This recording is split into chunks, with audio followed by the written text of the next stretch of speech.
દરમિયાન નીકળ્યો જ્યારે શિવનગર થરાદથી, ત્યારે શિવનગરની બહેનોએ ફરિયાદ કરી કે આખા શિવનગર વિસ્તારમાં ખુલ્લેઆમ ગાંજો મળે છે, ડ્રગ્સ મળે છે અને દારૂ મળે છે.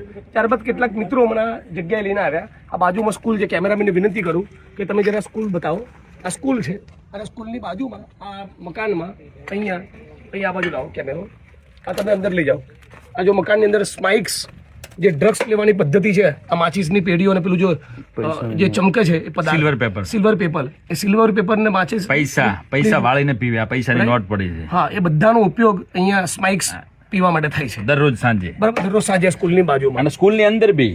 બરાબર, સ્કૂલની અંદર પણ આ ગાંધી અને સરદારનો ગુજરાત છે.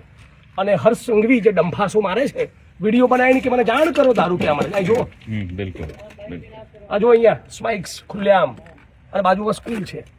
સ્કૂલની બાજુમાં તમે સાઈડમાં જાઓ ભાઈ. સ્કૂલની બાજુમાં બતાવો સ્કૂલ. આ સ્કૂલની બાજુમાં અહીંયા આ ઓરડીની અંદર અહીંયા આ ડ્રગ્સ મળી રહ્યું છે.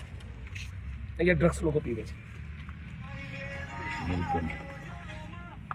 આ બાથરૂમ છે સ્કૂલનું, એની અંદર બેસીને લે છે. આ બાથરૂમ અહીંયા તમે ત્યાં જાઓ સ્કૂલના બાથરૂમ. અહીંયા હું કટ કરું છું, હવે બોલજો. હવે અંદર જતા રહો ખુદીને. ચલો અહીંયા પણ બોટલ પડેલી છે અને બાજુમાં સ્કૂલ છે. આ જો બાળકો બતાવો.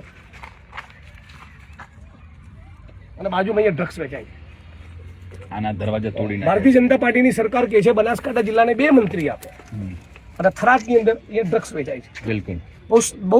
બહુ દુઃખ સાથે કહેવું પડે છે કે શિવનગર વિસ્તારની બહેનોએ મને ફરિયાદ કરવી પડે. તો અહીં તો અહીંના જે પોલીસ કર્મીઓ છે એની જવાબદારી બને છે ને. બિલકુલ. અને શિવનગર વિસ્તારના થરાદના સર્વ સમાજના લોકોને કહું છું કે ડ્રગ્સ અને ગાંજાના વ્યસનમાં તમારા પરિવારના દીકરા ગયા એટલે તમે એમને ભૂલી જજો. એમનું કોઈ ભવિષ્ય નહીં રહે. એટલે વિડીયોના માધ્યમથી સમગ્ર ગુજરાતના લોકોને અપીલ કરું છું, તમારા તાલુકામાં, તમારા શહેરના મોહલ્લામાં, જે પણ જગ્યાએ તમે ગુજરાતના કોઈ પણ ખૂણે છો, જ્યાં પણ તમને ડ્રગ્સ, ગાંજો, ચરસનું વ્યસન જાણવા મળે, પ્લીઝ એને ગંભીરતાથી લો. ફક્ત પોલીસને એક્સપોઝ કરવા માટે નહીં, આપણી અત્યારની અને આવનારી પેઢીને બચાવવા માટે.